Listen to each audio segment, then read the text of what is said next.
Dans son rapport 2024 sur la gestion des comptes publics au titre de l'année 2023, la Cour des comptes lève le voile sur plusieurs irrégularités, notamment dans la conclusion et l'exécution des contrats de partenariat public-privé PPP, présenté à la presse jeudi 5 décembre à Ouagadougou par son premier président Latin Poda, entouré de ses collaborateurs. Le document remet au centre du débat les enjeux de contrôle, de transparence et de bonne gouvernance dans la gestion des finances publiques. Quand on analyse le contenu des partenariats publics, ce que nous avons fait au Burkina ici, ce n'est pas des PPP. Voilà. Même le choix du co-contractant par la procédure de l'entente directe, cette procédure n'a pas été respectée. Il y a même des paiements qui ont été faits de façon irrégulière que nous avons dénoncés. Par exemple, 2 milliards à la Sonabel, voilà, qui a été payé à l'entreprise contractante. La Cour a estimé que le paiement de ces 2 milliards n'était pas normal. Des anomalies ont également été constatées dans la gestion de certains centres de santé relevant des collectivités territoriales. La Cour a relevé que l'utilisation des médicaments essentiels génériques et du carburant acquis sur les ressources transférées n'est pas justifiée par les CSPS auprès des communes.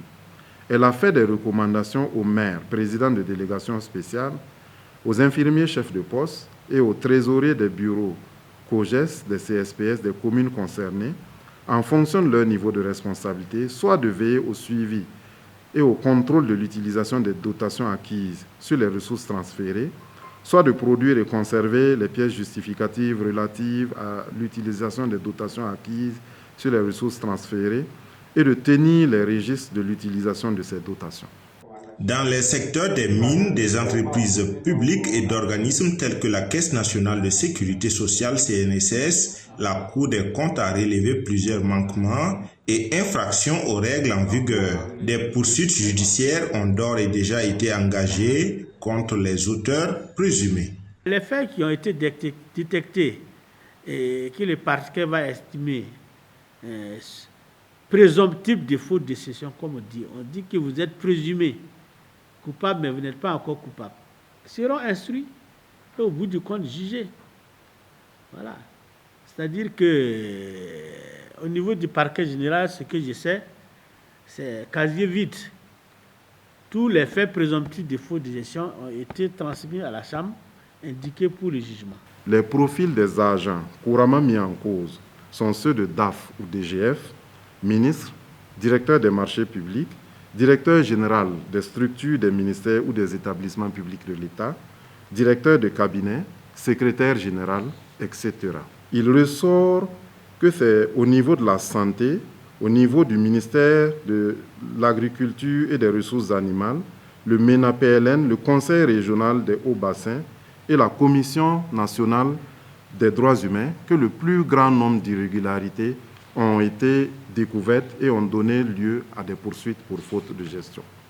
Malgré ces cas de mauvaise gestion, le premier président de la Cour des comptes s'est félicité du niveau global de conformité du Burkina Faso aux normes communautaires en matière de gestion des finances publiques. En 2023, il y a eu une loi de finances rectificative et ensuite même il y a eu des dispositions réglementaires qui ont encore fait des autorisations d'engagement et des crédits de paiement.